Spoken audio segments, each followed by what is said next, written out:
চতুর্থ দিনে আরও তীব্র কোটা সংস্কার আন্দোলন। রাজধানীর শাহবাগে পুলিশের ব্যারিকেড ভেঙে সড়ক অবরোধ করেন শিক্ষার্থীরা। এছাড়াও ঢাকার বিভিন্ন স্থানে সড়ক অবরোধ করে এবং বিক্ষিপ্তভাবে তারা আন্দোলনও করেছেন। এবং শিক্ষার্থীদের ঘোষণা, দাবি পূরণ না হওয়া পর্যন্ত রাজপথ ছাড়বে না তারা। শাহবাগ থেকে এ বিষয়ে আরও জানাতে আমাদের সাথে যুক্ত হচ্ছেন আশরাফুল আলম আকাশ। আকাশ,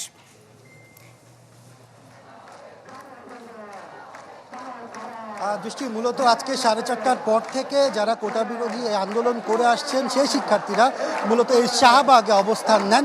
তারা মিছিলটি শুরু করে ঢাকা বিশ্ববিদ্যালয় থেকে, সেখান থেকে তারা ধীরে ধীরে কিন্তু এই শাহবাগের দিকে আসতে থাকে। তবে যদি বলে রাখি, শাহবাগে ঠিক 4:30টার আগে থেকেই আইন শৃঙ্খলা রক্ষাকারী বাহিনীর অবস্থান নিয়েছিলেন। তারা ছাত্রদেরকে এখানে আটকে দিতে চেয়েছিলেন, কিন্তু সেই শিক্ষার্থীরা কোটা বিরোধী যে আন্দোলন করছেন শিক্ষার্থীরা সে ব্যারিকেড ভেঙেই কিন্তু শাহবাগে অবস্থান নিয়েছিল 4:30টার দিকে। তখন থেকে এখন পর্যন্ত আপনি দেখতেই পাচ্ছেন যে পুরো শাহবাগ মোড়ে শিক্ষার্থীদের অবস্থান রয়েছে। আর শিক্ষার্থীরা 8:30টার পর আজকে তাদের ব্রিফিং করার কথা ছিল। আর এখন পর্যন্ত আমরা দেখতেই পাচ্ছি যে এখানে শিক্ষার্থীরা আছে। মাঝে মধ্যে তারা এখানে যে গাড়িগুলো আসলে প্রবেশ করতে চাচ্ছে তাদেরকে কিন্তু এদিকে কোনো ধরনের গাড়ি আসতে দিচ্ছে না। শুধুমাত্র জরুরি প্রয়োজনের যেসব বাহন আছে, অ্যাম্বুলেন্স থেকে শুরু করে আর আপনার ফায়ার সার্ভিসের গাড়ি এই ধরনের, অথবা রোগী যদি কোনো গাড়িতে থাকে সেই গাড়িটি মূলত তারা ছাড়ছে। আর এখানে যারা আন্দোলনকারীরা আছে তারা তাদের এই আন্দোলনকে উজ্জীবিত করে রাখার জন্য বিভিন্ন স্লোগান মিছিলে এই জায়গাটিকে বলা যায় যে উদ্দোলিত করে রেখেছে। আর যদি বলি, তারা এখন কিন্তু বর্তমানে এক দফা এক দাবি, এই দাবি নিয়ে কিন্তু তারা তাদের চলমান আন্দোলন চালিয়ে যাচ্ছে। তারা বলছে যতক্ষণ পর্যন্ত সরকারের পক্ষ থেকে নতুন করে তাদের দাবি মেনে নেওয়ার আইনটি কার্যকর করা হবে না, অথবা সেই ধরনের কোনো প্রতিশ্রুতি দেওয়া হবে না, তারা ততক্ষণ পর্যন্ত রাজপথ ছাড়বে না। তাদের যে দাবি, সেই দাবিটি এখন শুধুমাত্র যে 5% কোটা নির্ধারণ করতে হবে 56% থেকে নামিয়ে এনে।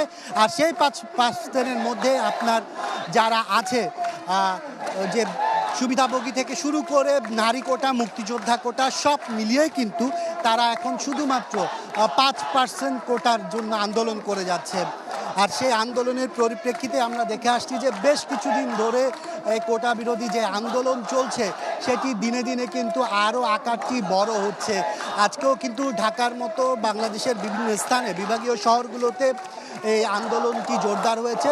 তারা সেখানে অবস্থান নিয়েছেন। তারই অংশ হিসাবে আমরা দেখতে পাচ্ছি যে এই শাহবাগে এখন পর্যন্ত অবস্থান করছেন। বিকেলের দিকে যদি বলে রাখি, ঢাকার সায়েন্স ল্যাবেও কিন্তু ওইখানকার যে ঢাকা কলেজের ছাত্ররা ছিলেন তারা কিন্তু কোটাকে সমর্থন জানিয়ে সেখানেও কিছুক্ষণ অবস্থান করেছেন। আগারগাঁওয়ে কিন্তু বেশ সন্ধ্যা পর্যন্ত শিক্ষার্থীরা সড়ক অবরোধ করে রেখেছিল। তারপর কিন্তু সবাই সন্ধ্যার পরপর 7টার দিকে কিন্তু সবাই শাহবাগে জড়ো হয়েছে, যে যেখানেই ছিল না কেন। তারপর থেকে মূলত তারা এখানে অবস্থান নিয়েছেন। এখানে স্লোগানে মিছিলে তারা পুরো জায়গাটাকে উজ্জীবিত করে রেখেছে। আপনি এখনও দেখতে পাচ্ছেন যে এখানে যারা আছে তারা কিন্তু শাহবাগ মোড়ে অবস্থান নিয়েছেন। আর তাদের এই কর্মসূচির ব্যাপারে তারা সুস্পষ্টভাবে বলে দিয়েছে যে আদালত যে রায়টি দিয়েছে সেটি 2018 সালের যে পরিপত্র জারি করা হয়েছিল সেটি যেমন আবার স্থগিত করেছে, সে রায়েও কিন্তু তারা সন্তুষ্ট না। তাদের একটিই দাবি এখন যে সরকারকে নতুনভাবে 56% কোটা থেকে 5% কোটায় আনতে হবে। সেই হিসাবে কিন্তু এখন পর্যন্ত এইসব শিক্ষার্থীর আন্দোলন করে যাচ্ছে। যে আন্দোলনের আর কিছুক্ষণ পর এই আন্দোলনের পরবর্তী কর্মসূচি কী হবে তা কিন্তু এখান থেকে জানানো হবে। জি জি আকাশ, ধন্যবাদ আপনাকে আমাদের সাথে যুক্ত হওয়ার জন্য। পরবর্তী আপডেটের জন্য আমরা ফিরে আসবো আবার আপনার কাছে।